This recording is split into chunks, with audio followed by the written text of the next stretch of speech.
찬양과 경배, 영광의 박수 올려드립니다. 아멘. 사랑하는 성도 여러분, 행복하십시오. 성령 충만하십시오.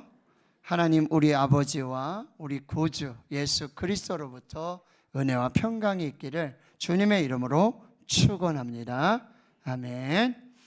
리딩 지저스, 그리스도 중심의 성경 읽기, 모든 성경의 주인공인 예수 그리스도를 읽어가고 있습니다.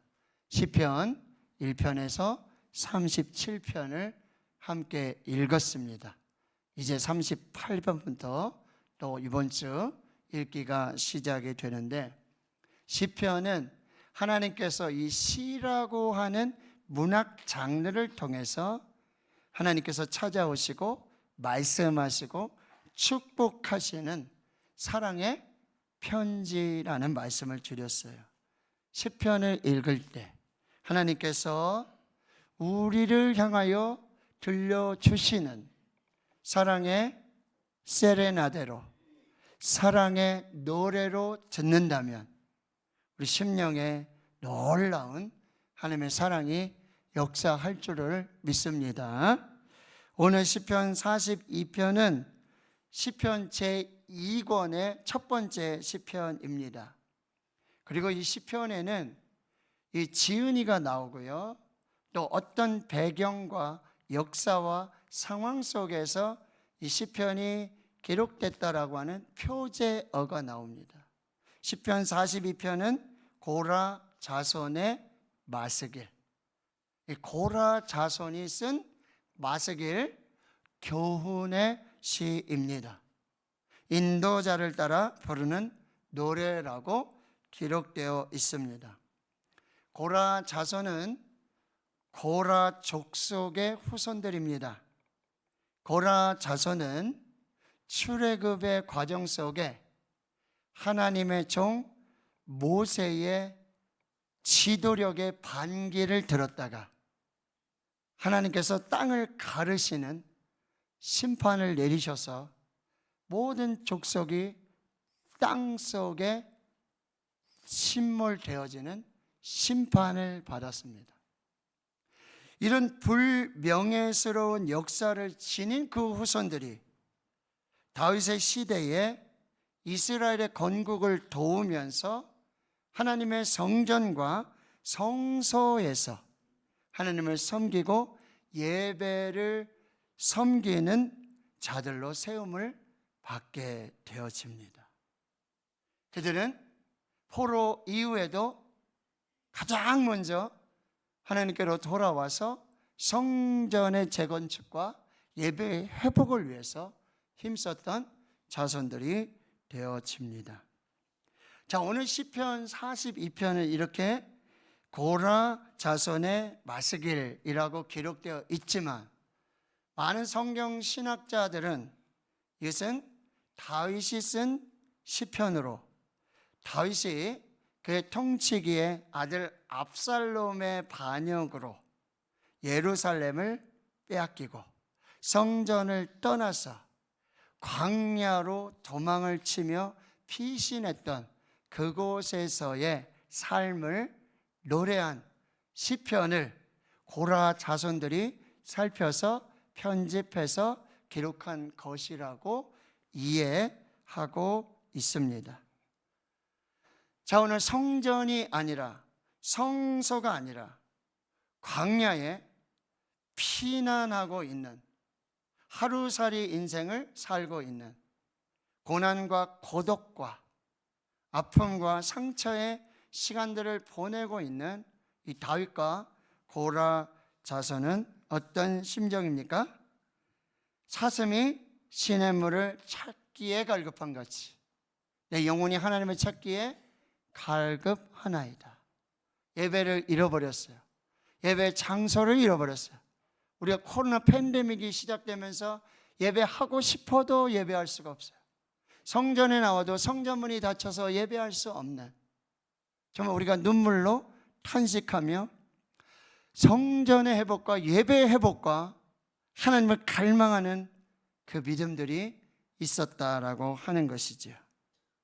그 영혼은 살아계신 하나님을 갈망하고 내가 어느 때가 되어서 다시 내가 성전으로 돌아가서 예루살렘으로 복귀해서 내가 하나님의 얼굴을 보며 예배할 수 있겠습니까? 라고 정말 탄식하는 시인의 모습이라는 거죠. 근데 주위에서 들려오는 소리가 이렇습니다. 많은 사람들이 이렇게 얘기해요. 종일토록 내 하나님이 어디 있느냐. 다윗, 네가 그렇게 하나님을 사랑한다며? 하나님이 너를 그렇게 사랑한다며? 근데 내 아들 압살롬의 반역으로 지금 예루살렘을 떠나고 성전을 떠나서 예배할 수 없이 정처 없이 하루살이로 피난하고 이렇게 낙심하고 절망하고 있는 너의 하나님은 어디 계시지? 너의 하나님은 무엇을 하고 계시지? 너의 하나님은 내 기도를 언제 어떻게 듣고 계시는가? 지금 조롱하고 비난하고 있으니 눈물이 주야로 음식이 되고 있어요. 전에 예배하던 그 모습들이 상상이 기억이 나는 거예요. 성의를 지키는 무리들과 동행하면서 기쁨과 감사의 소리를 내며 하나님의 집으로 인도하여 이제 하나님께 예배드리던 그 일들이 생각이 나고, 그럼에도 마음이 상하여서 눈물이 양식이 되는 그 일들이, 내 영혼아 어찌하여 내가 낙심하며 어찌하여 불안해하는가 라고 탄식하고 있는 것입니다. 6절에 내 하나님이여 내 영혼이 내 속에서 낙심이 됩니다. 폭풍우가 휘몰아쳐서 그 물결과 그 소리에 정말 내가 휩쓸려서 정처 없이 그렇게 다니고 있다라는 이야기예요. 어찌하여 나를 잊으셨나이까? 내가 어찌하여 원수를 압제로 말미암아 슬프게 타니나이다. 내 뼈를 찌르는 칼같이 내 대적이 나를 비방하고 있습니다. 그 소리가 마치 칼로 뼈를 찌르는 것 같은 고통입니다. 내 하나님이 어디 있느냐 조롱하고 비방하고 있습니다. 낙심이 됩니다. 절망이 됩니다 라고 탄식하고 있는 것입니다. 미국 군의관으로 복무했던 쿠시너 소령이 이 월맹군의 포로로 잡혀서 포로 생활하던 이야기를 책으로 기록했어요. 1967년에 월맹군의 포로가 되고 포로 수용소 생활을 하게 되는데, 그 수용소의 지독한 학대, 영양실조, 사람이 사는 것이 아니죠. 27명이 함께 살고 있었는데 10명이 죽어가는 걸 목격하게 돼요. 그 포로 중에 로버트라고 하는 하사가 있었는데 해병 특공대 출신이에요. 매우 강인합니다. 눈은 빛나고 중노동을 잘 견뎌내고 있어요. 자유에 대한 희망이 있었기 때문이었습니다. 40kg도 채 안 되지만 눈이 빛나고 중노동을 견뎌내며 그렇게 포로 생활을 견디고 있습니다. 근데 이 포로로 잡혀온 사람들을 잘 마음대로 관리하기 위해서 이 월맹군들은 말을 잘 듣는 사람은 한 명씩 포로에서 석방을 시켜주는 거예요. 그리고는 로버트 하사에게 다음은 너야. 너가 해방이 될 거야. 너가 석방이 될 거야. 이 희망은요, 로버트 하사에게 엄청난 소망이 되어지고 모든 고통을 극복해냅니다. 육체적이고 생물학적인 한계마저 극복할 수 있는 힘으로 작동하게 되어집니다. 그렇게 6개월이 지나고 있어요. 그런데 석방에 대한 소식이 없어요. 또 한 달이 지나고 있어요. 로버트 하사는 이제 다 틀렸구나, 이제 끝났구나, 여기서 죽는구나. 다음날부터 음식을 먹지 못합니다. 일주일이 채 안 돼서 이 쿠시너 소령의 품에 안겨서 로버트 하사는 죽게 되어집니다. 쿠시너 소령은 로버트 하사의 이 죽음을 이렇게 말하고 있어요. 로버트는 질병 때문에 죽은 것이 아니라 낙심과 절망 때문에 죽었다라고 진단하고 있어요. 덴마크의 실존주의 철학자 쉐렌 키르케고르는 그에 져서 죽음에 이르는 병에서 이 낙심과 절망을 육체적인 죽음이 아닌 영혼이 죽어가는 상태이자 소리 없이 죽음에 이르게 하는 병이라고 정의하고 있습니다. 낙심과 절망, 육체의 죽음이 아니라 영혼의 죽음을 가져오는 소리 없는 질병이라고 정의하고 있습니다. 그 속에 내가 누구인지, 하나님이 누구신지, 자아의 상실과 하나님에 대한 정체성을 잃어버렸을 때 믿음은 상실되고 낙심과 절망이 소리 없이 찾아와서 그의 영혼을 죽음에 이르게 한다라고 정의하고 있습니다. 잠언 4장 23절에 무릇 지킬 만한 것 중에 더욱 내 마음을 지키라. 생명의 근원이 이에서 남이니라 라고 말씀하고 있어요. 오늘 낙심과 절망으로 육체뿐만 아니라 영혼의 죽음을 가져오는 소리 없이 죽음에 이르게 하는 이 질병을 이길 방법은 하나님은 누구신가? 나는 그 하나님에서 어떻게 이 정체성이 회복되어지는가? 이것은 곧 믿음이고 이 믿음으로 낙심과 절망을 이길 수 있음을 말씀해 주고 있다는 거예요.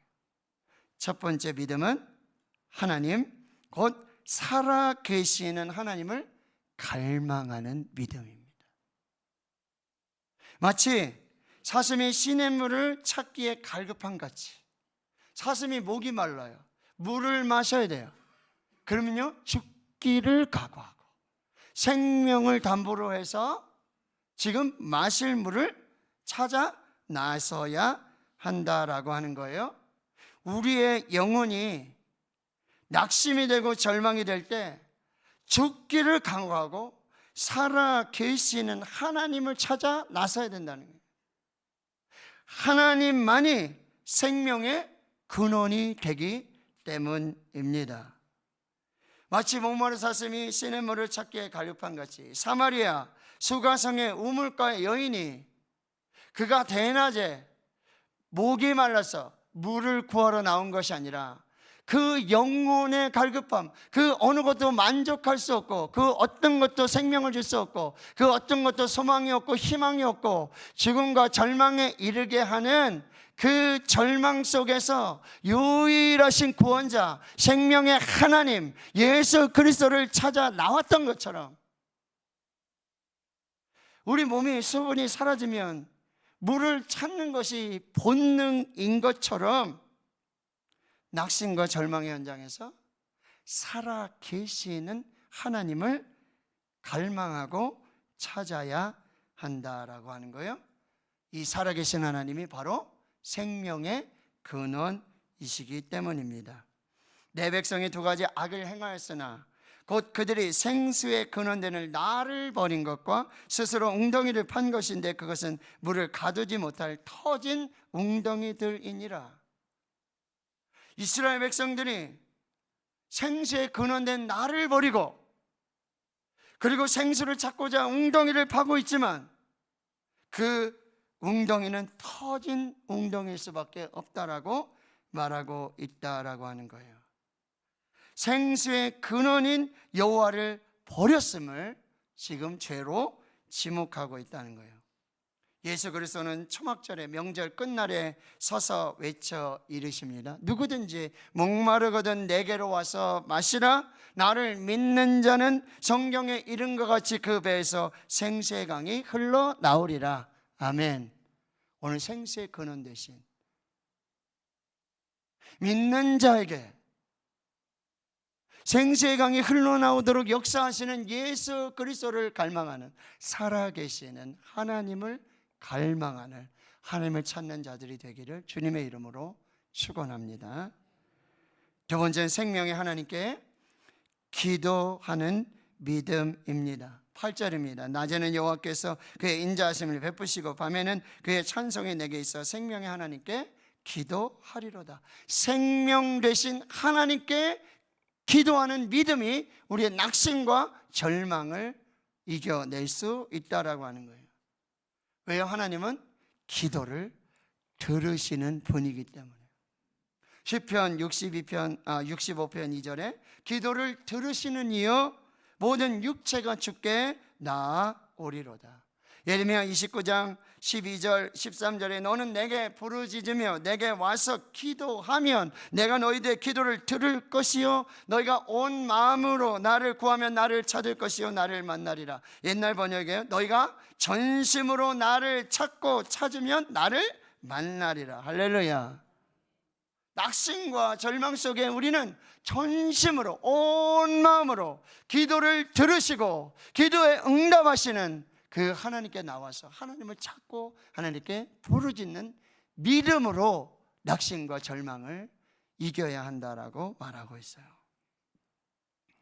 한 도시에 하나님을 두려워하지 않고 사람도 무시하는 한 재판장이 있었어요. 근데 그 도시에 또 한 과부가 살고 있었어요. 과부가 매일 번거롭게 불의한 재판장을 찾아갑니다. 하나님도 무시하고 하나님을 두려워하지도 않고 사람을 무시하는 이 불의한 재판장, 소망이 있겠습니까? 근데 이 불의한 재판장을 매일 찾아가요. 불의한 재판장은 얼마 동안은요 만나지도 않습니다. 얼굴도 보지 않습니다. 그런데요 오늘 갑자기 성령의 감동이 되었는지 뭐 알 수는 없지만 그 마음을 갖게 되는 거예요.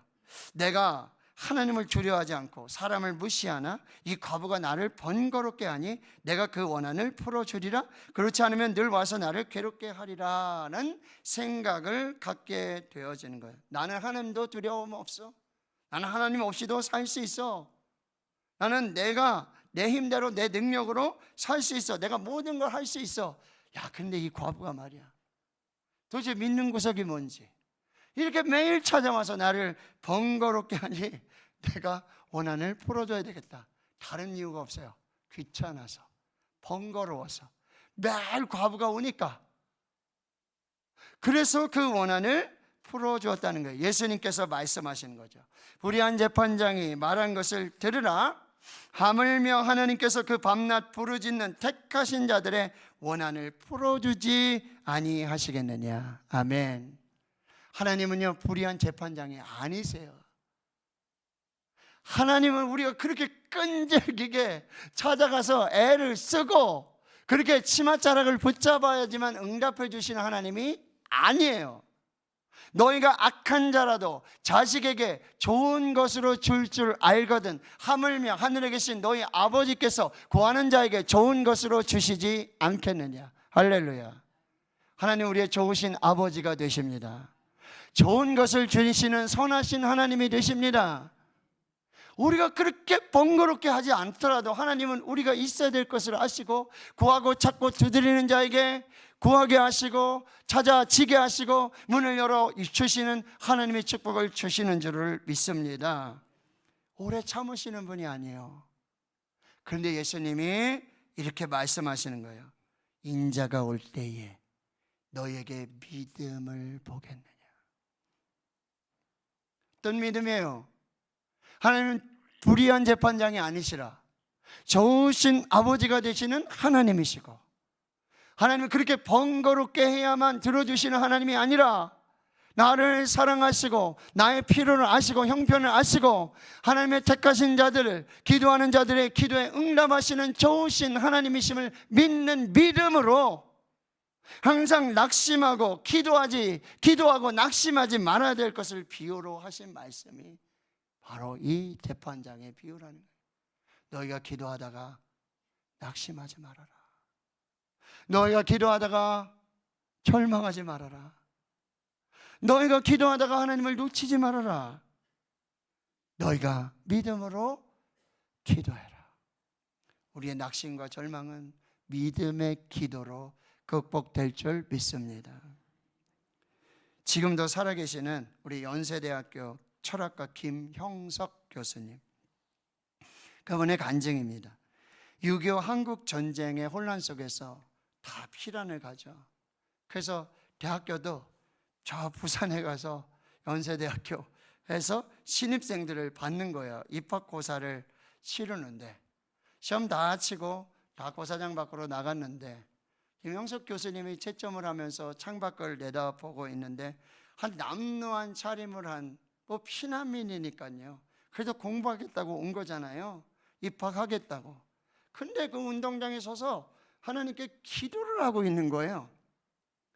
김영석 교수님도 독실한 그리스도인이잖아요. 학생을 부릅니다. 불러서 그래, 어떻게 공부는 잘했나? 시험은 잘 봤나? 그렇게 격려를 해 주었어요. 이름도 물어보고. 그랬는데 채점을 다 하고 이제 성적을 보니까 그 학생 이름을 알잖아요. 그 학생이 꼴찌예요. 그렇게 기도하는 학생이 꼴찌야. 그래가지고 다시 학생을 불러가지고 학생, 이제 기도만 하지 말고 공부를 좀 열심히 하고 내년에 다시 학교에 와서 시험을 치르라는 거예요. 네, 알겠습니다. 감사합니다. 그리고 나가서 또 무릎을 꿇고 기도를 하는 거예요. 그러니 교수님이 보시고는 야, 저 하라는 공부는 안 하고 저 기도만 하고 있고 도대체 어느 교회 담임 목사님 누구야? 어떻게 가르치셨길래 저렇게 공부는 하나도 안 해 꼴찌하는 놈이 기도만 하고 있냐고 걱정을 하고 있네요. 근데 학장님이 시험을 다 마쳤으니까 이제 교수님을 불러서 김 교수님, 네, 우리 학생들 시험 보러 왔는데 학생들 몇 명이나 왔습니까? 두세 명 정도 더 왔습니다. 다행히 미달은 아닙니다. 아, 그래요? 교수님, 지금 6.25 전쟁 난리통인데 그래도 공부를 하러 오겠다는 그 마음이 기특하지 않습니까? 그 3명까지 다 합격시킵시다. 네? 교수님 진짜예요? 3명 얼마나 기특해. 다 합격시킵시다. 김영석 교수님이 깜짝 놀라요. 그때 살아계신 하나님의 역사를 경험하게 된다는 거예요.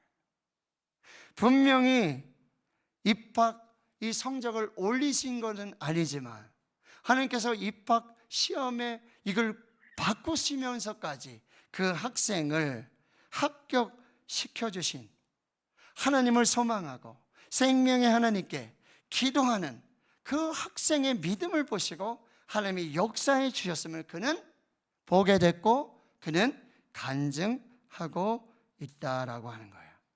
물론 이런 일이 그렇게 늘 일어나는 일은 아니지 않습니까? 그럼에도 불구하고 오늘 우리가 너무 기도를 쉽게 포기하고 기도하다 낙심하고 절망하면서 하나님을 포기하는 이 시대에 우리에게 하나님의 사람이 누군지 낙심하지 않고 절망하지 않고 끝까지 하나님을 붙들고 기도하는 사람을 찾으신다라고 하는 거죠. 너희가 선을 행하다 낙심하지 말지니 때가 이름에 거두리라. 아멘. 사랑하는 성도 여러분, 다시 기도를 시작하십시오. 잊어버렸던 기도를 다시 끄집어내시고 낙심하지 말고 절망하지 말고 하나님 놓치지 말고 하나님을 포기하지 말고 기도로 하나님께 나아갈 수 있기를 주님의 이름으로 축원합니다. 세 번째, 하나님께 소망을 두는 사람이에요. 오직 하나님께만 소망을 두는 사람이 낙심과 절망 속에서 승리할 수 있다라고 하는 거예요. 자, 한 사람이 밤중인데요, 산길을 가고 있어요. 어두워요, 깜깜해요, 길을 알 수가 없어요. 근데 발을 헛디뎌 절벽으로 떨어지고 맙니다. 겨우 가까스로 나뭇가지 하나를 붙들고 이제 겨우 이제 살려주세요, 살려주세요, 거기 아무도 없어요, 살려주세요. 하나님이 말씀하세요. 나는 너의 하나님이다. 하나님 감사합니다. 저 좀 구원해 주십시오. 그러면 그 나뭇가지에서 손을 떼어라. 네? 거기 하나님 말고 다른 사람 없어요?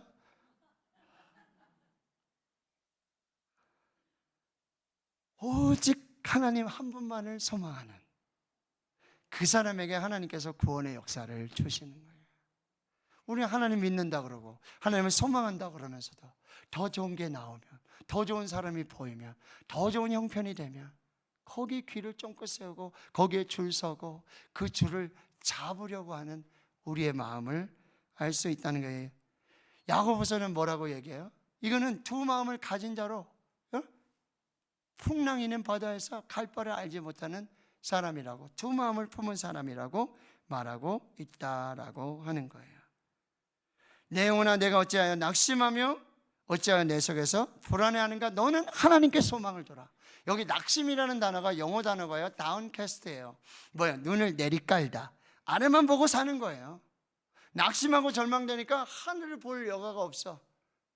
땅만 보고 사는 거예요. 한숨만 쉬고 사는 거예요. 내가 어찌하여 낙심하며 어찌하여 불안해하는가? 너는 하나님께 소망을 둬라. 그럼 이 말은 무슨 얘기일까요? 너는 눈을 들어서 하나님을 바라봐라. 하나님께 시선을 고정해라. 땅을 보던 그 시선을 들어서, 땅만 보고 살던 그 믿음을 들어서 이제는 하나님을 보고 하나님께 시선을 고정해서 하나님을 소망하라고 말하고 있는 거예요. 귀인들을 의지하지 말고 도우림이 없는 인생도 의지하지 말지니 그의 호흡이 끊어지면 흙으로 돌아가서 그날에 그의 생각이 소멸하리로다. 야곱의 하나님을 자기의 도움으로 삼으며 여호와 자기 하나님에게 자기의 소망을 두는 자는 복이 있도다. 아멘. 야곱이 야복에서 오직 하나님, 내게 축복하지 아니하시면 내가 보내드리지 않겠습니다. 오직 십자가를 붙들고 오직 하나님만 붙들고 오직 믿음으로 하나님께 부둥켜서. 여러분, 야곱은요 하나님을 붙든 게 아니에요. 그냥 하나님께 그냥 몸을 던진 거예요. 하나님 나를 책임지시라고, 하나님 나를 살리시라고. 하나님이 아니면 나는 죽습니다. 하나님이 아니면 나는 이제 끝입니다. 이제 하나님밖에 없습니다. 하나님께 자신을 그냥 던져버린 거예요. 하나님이 야곱을 붙드신 거예요. 이것이 하나님께 소망을 두는 자들이에요. 주여 이제 내가 무엇을 바라리요? 나의 소망은 주께 있나이다. 믿음의 주여 또 온전하게 하시는 이 예수를 바라보자. Fix on, put on, 시선을 고정해서 거기에 붙여서 이제 하나님만 보고 살겠다는 거예요. 내가 산을 향하여 눈을 돌리라. 나의 도움이 어디서 올까? 나의 도움은 천지를 지으신 여호와에게서로다. 오직 여호와를 앙망하는 자는 새 힘을 얻으리니 독수리가 날개치며 올라감 같을 것이요 다른 박질하여도 곤비하지 아니하겠고 걸어가도 피곤하지 아니하리로다. 할렐루야. 여러분의 시선은 어디 있습니까? 여러분의 시선이 어디에 고정되어 있습니까? 하나님께 소망을 두시기를 축원합니다. 마지막, 하나님을 여전히 찬송하리라. 여전히 찬송하리라. 변한 건 없어요. 하나도 없어요. 광야예요. 아직도 피난하고 있어요. 아직도 하루살이를 살고 있어요. 언제 돌아갈지 몰라요. 변한 건 하나도 없어요. 그러나 하나님을 여전히 찬송하리로다. 할렐루야. 우리 하나님을 찬양하는 일이 선하며 찬송하는 일이 아름답고 마땅하도다. 할렐루야. 내 영혼아 여호와를 찬양하라. 나의 성전의 여호와를 찬양하며 나의 평생의 여호와를 찬송하리로다. 호흡이 있는 자마다 여호와를 찬양할지어다. 할렐루야. 여러분의 입속에서 찬송이 끊어지지 않기를 축원합니다. 찬송을 부르세요. 찬송을 부르세요. 찬송을 부르세요. 놀라운 일이 생깁니다. 바울과 실라가 전도하다가 돌에 맞고요 터지고 쫙 묶여가지고 깊은 그 빌립보 감옥에 잠겨 있어요. 한밤중이에요. 통증으로 잘 수도 없어요. 눈을 붙일 수도 없어요. 저 같으면 하나님 이제 더 이상 못하겠습니다. 하나님 이제 포기하겠습니다. 근데 그 입술에서 뭐가 나와요? 찬송과 기도. 한밤중에 이상한 찬송이 들려요. 내 영혼이 은총 입어 중한제진 벗겨보니 슬픔하는 이 세상도 천국으로 하도다.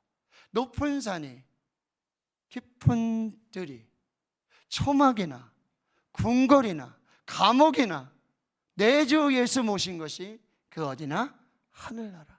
할렐루야 찬양하세요. 내 모든 죄 사함 받고 주 예수와 동행하니 그 어디나 하늘나라. 할렐루야. 여러분의 입술에 찬송이 끊어지지 않도록. 찬송은 믿음의 꽃이라고 말합니다. 우리의 믿음 어떻게 꽃이 피어진다고요? 찬송을 통해서. 그렇게 하나님께 영광이 될 줄 믿습니다.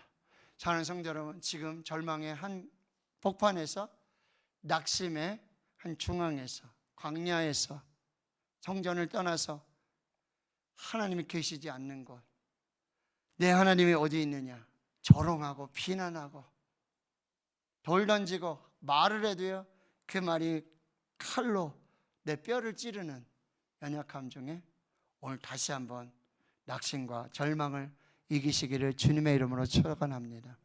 살아계시는 하나님, 생명의 하나님, 소망의 하나님, 찬송을 들으시는 그 하나님께 이제 낙심과 절망은 사라질 줄 믿습니다. 하나님께서 여러분에게 다시 시작하게 하실 줄 믿습니다. 생명을 주시는 그 하나님을 찬양하며 간증하는 역사 있기를 주님의 이름으로 축원합니다. 하나님 감사합니다. 오늘 낙심과